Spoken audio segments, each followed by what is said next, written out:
The seventh longest ruling dynasty in the world, and the longest to rule in Europe, was the Bagrationi dynasty.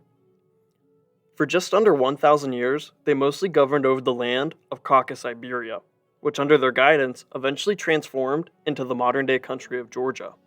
In all, from 813 AD to 1810, a period of 997 years, the Bagrationi dynasty ruled nearly unchallenged, despite a few hiccups. Through a few different branches, the Bagrationi family lives on to this very day, although their royal titles have been stripped. The current head of this old line of mostly competent monarchs is Prince David Bagrationi. This name, David, leads us directly into our first theory as to where this noble family came from exactly. The topic has been hotly debated for centuries. Multiple theories have risen in that same time. Today, we are going to look at a few of the most plausible theories, as we attempt to find out the origins of one of the oldest dynasties in world history. The first member of the Bagrationi dynasty to hold unquestioning power in Georgia was Prince Ashot I in 813 AD.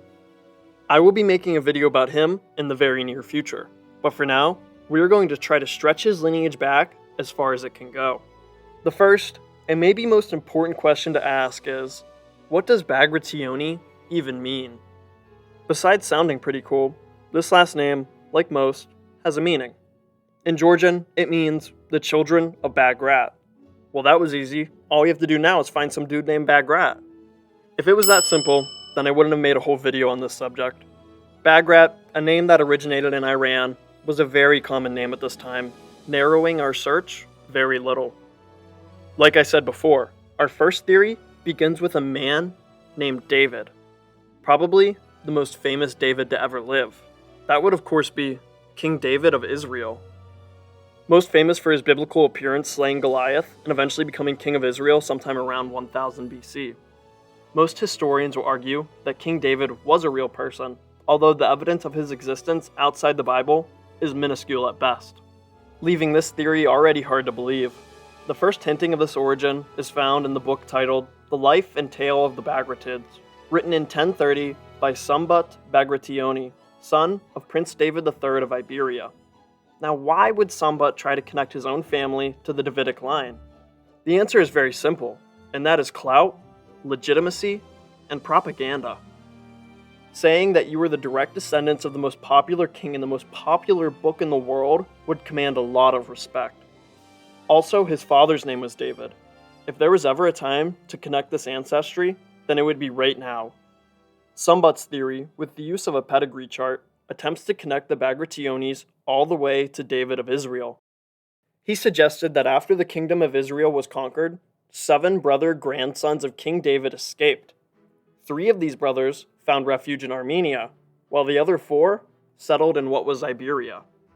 Eventually, all 7 of these brothers rise to prominent and noble positions. This theory is held highly by most Georgians, and even by the Bagrationi themselves. On their coat of arms, a white tunic can be found that is supposed to symbolize their connection to the biblical king. I'm not here to take sides, I'm just presenting theories, but considering that King David of Israel himself may have not existed, this theory starts to fall apart. Also considering that Sambat Bagrationi is trying to connect the two dynasties in 1030 AD, nearly 2,000 years after the events he is trying to describe, severely lessens the credibility of his own sources. This is, however, by far, the most interesting theory on the Bagrationi ancient origins. Another theory that has cropped up after more historiographical research is the Bagrationi theory. Just to the south of Georgia is Armenia, a land equally as ancient and interesting. One of the many dynastic noble families that ruled over Armenia was called the Bagrationi dynasty, a name eerily similar to that of Bagrationi. If you watched the series that I made on the first 10 presiding princes of Iberia, then you are already familiar with this theory.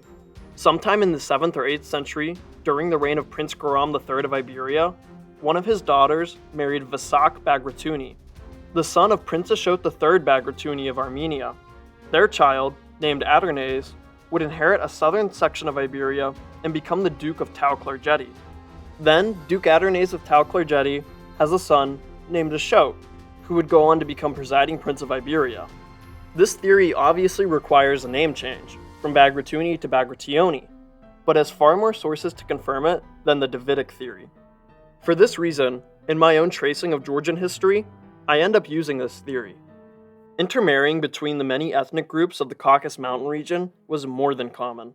What most likely started as an alliance between Prince Bahram III of Iberia and Prince Ashot III of Armenia ultimately culminated in a gradual, then sudden takeover of Iberia.